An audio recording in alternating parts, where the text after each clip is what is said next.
রব্বুল আলামিন বলেন, বান্দা ইবাদত করবা, কিন্তু ইবাদত করতে গেলে তোমার কোরআন তেলাওয়াত লাগবে, সূরা ফাতিহা লাগবে, আলাম তারা সূরা লাগবে, কুল হুয়াল্লাহ সূরা লাগবে, তাব্বাত ইয়াদা সূরা লাগবে, কিন্তু তুমি তো সূরা তেলাওয়াত করতেই পারো না।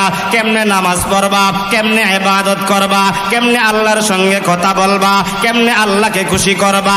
আল্লাহকে খুশি করার সিস্টেম পদ্ধতি জানা দরকার আছে না নাই?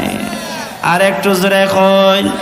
এই জন্য আমার আল্লাহ বলেন, উতলু মা উহিয়া ইলাইকা মিনাল কিতাব।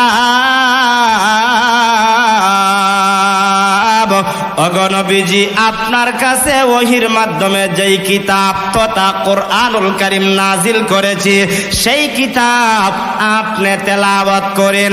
আল্লাহ নাজিল করেছেন নবীর কাছে, নবীকে বলেছেন তেলাওয়াত করার জন্য।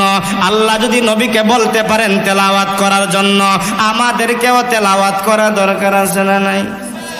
আল্লাহ বলে